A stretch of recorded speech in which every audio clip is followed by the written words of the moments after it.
Alright, let me ask you a quick question. At what point in a story are the protagonist's abilities at their most interesting? If you take a moment to really think about it, the vast majority of you will probably come to the same conclusion that it's at the tail end of the series. And I completely understand that viewpoint.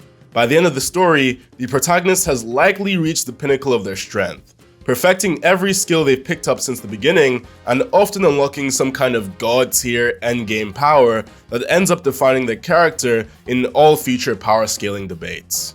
And for the most part, I completely agree with this perspective. There's definitely something satisfying about seeing a protagonist you've grown attached to fully master their abilities.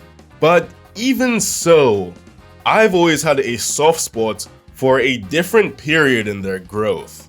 Right around, say, the 30% mark of the story, when they've unlocked their long-term abilities, but they're still rough around the edges, unpolished, learning. Because to a large degree, I believe there is a kind of beauty in imperfect abilities, one that allows writers to create more engaging scenarios and battles than perfect abilities allow. So what is it that makes these flawed, incomplete powers so interesting? How do great writers portray the early stages of a character's growth in a way that's compelling? And what are some standout examples of this being done well? That's what we'll be exploring in today's video. So stick around, you might just learn something important.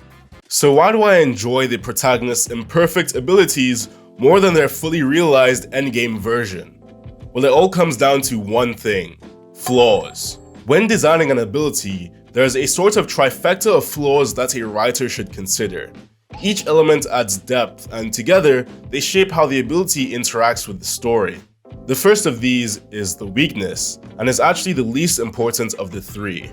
Weaknesses are what counter the ability. It's useful to have a few in mind when crafting powers. Some writers go for hard counters, like an ability that becomes completely useless in the light, while others opt for a more indirect weakness, like situational disadvantages. But overall, this is the most superficial layer. The next trifecta is the limitations of the ability. These refer to the upper bounds of what the ability can actually achieve, the limits of its destructive power, the maximum output the user can reach, or the points where the character can't push it further. It defines the ceiling of their potential, at least for now. And then there's the drawback, which I believe is the most important and interesting piece of this trifecta. Drawbacks are consequences that directly punish the user for misusing or overusing their powers. Think of a character who burns themselves by pushing their fire abilities too far, or someone who suffers painful recoil from pushing their body beyond its limits. These drawbacks ground the power in risk and consequence, and that makes them fascinating.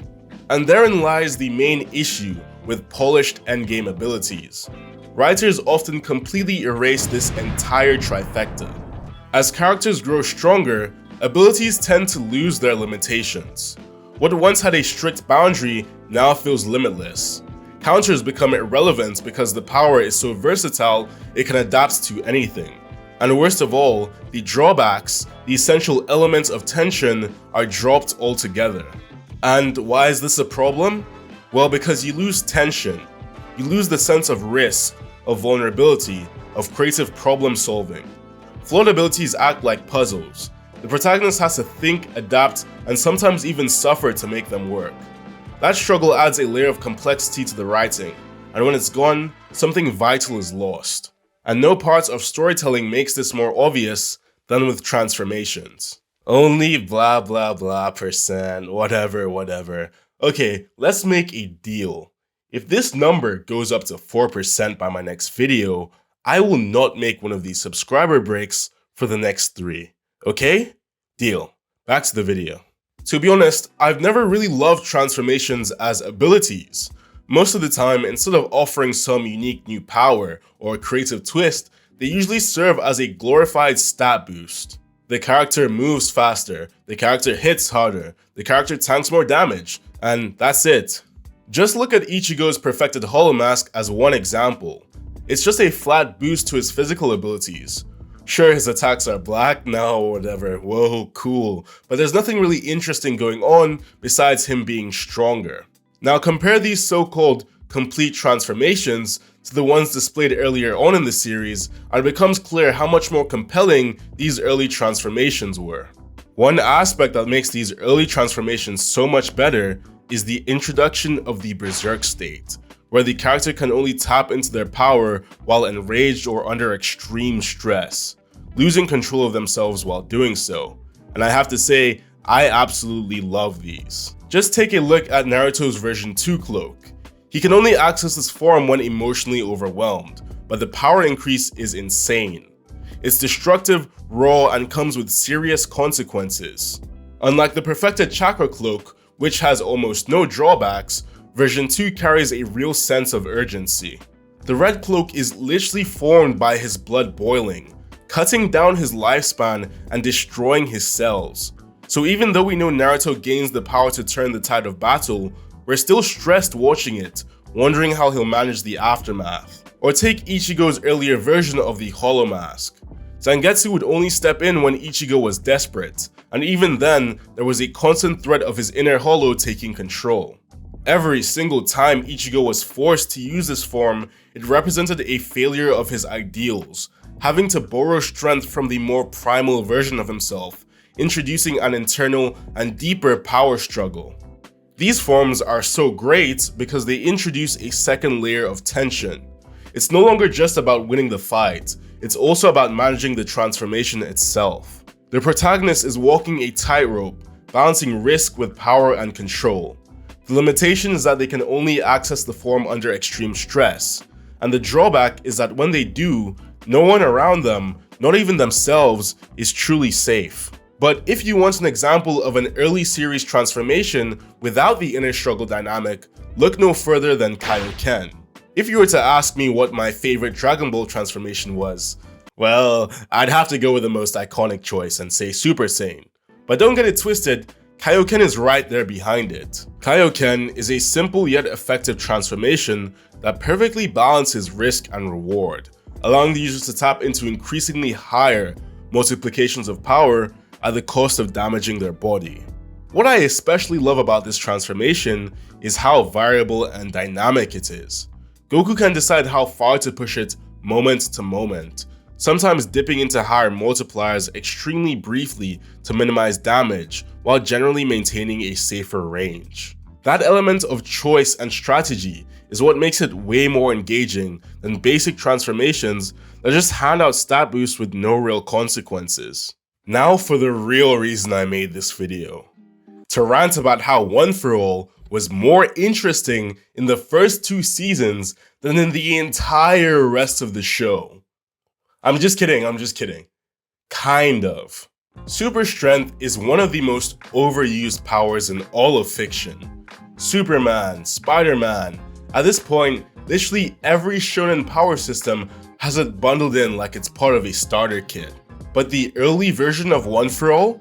That was one of the most unique takes on super strength I had ever seen, and that's all because of its ridiculous drawback. Hirokoshi nailed the raw impact of the ability by making it physically destructive, not just to the environment, but to the user themselves. When Deku used One For All early on, his limbs literally shattered. And it's not just that, the wind howled and the air physically bent with every single punch. We as the audience didn't need to be told that One For All was strong. We could see it for ourselves. Remember when All Might literally changed the weather with a single punch? That's how you sell power. But what really sold One For All as special to me was the toll it took, the drawback. Seeing Deku burn through his own limbs like they're bullets in a chamber, shattering fingers, breaking arms, using already broken limbs to keep fighting, it's one of the sickest dynamics I've seen come out of a power system. Sure, he inevitably had to evolve past this level of self-destruction, but for me, that broken version of One For All, the version that majorly cost him something, is more interesting than any of the 6 quirks they later slapped onto him. And one of my favorite tropes to come out of this is when a character manages to use their abilities' drawbacks to their advantage. You don't get to see those kinds of scenarios with perfect abilities. Like with solo leveling, every single time an opponent tries to poison Jinwoo, nothing fucking happens because he's completely immune and his ability has no drawbacks nor limitations. I just roll my eyes because of how boring that is. Now compare that to Deku deliberately breaking his own fingers with one for all to break out of Shinso's brainwashing, and you can instantly tell which of these two scenarios is more interesting to me. But in my opinion, no one puts their flawed ability to the use better than Yuji Itadori. For most of Jujutsu Kaisen, Yuji is technically powerless.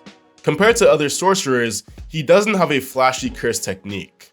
What he does have is inhuman super strength and dysfunctional cursed energy control, which again sounds basic, but luckily, Gege knew how to take a flaw and turn it into a feature. Enter Divergent Fist.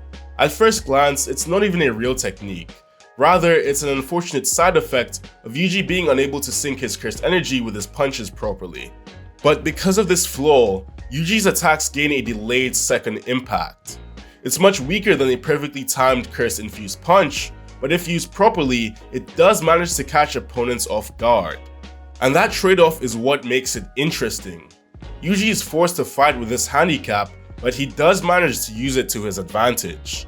Again and again, Divergent Fist is capable of messing with opponents' timing and opening up opportunities.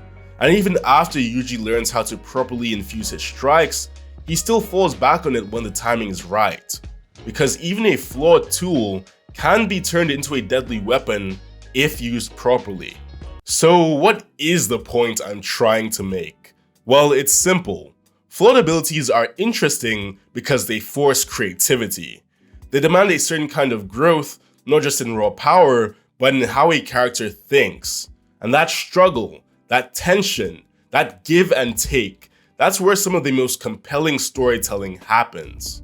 When abilities are too clean, too perfect, too convenient, they stop being tools for character development and just become bait for flashy animation sequences or Sakuga compilations. But when they're unpredictable, risky, or dangerous to the user, that's when characters rise above their limits, not just by overpowering the enemy, but also by outsmarting their own flaws. So yeah, no one is denying the fact that endgame power-ups are cool.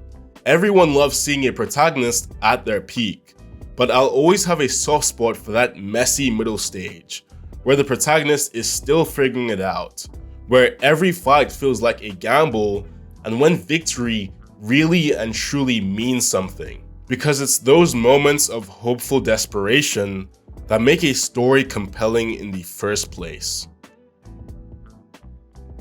Thank you for watching. If you enjoyed this breakdown, let me know what your favorite flawed ability in fiction is in the comment section down below. Don't forget to like, subscribe, and I'll see you in the next one. Peace.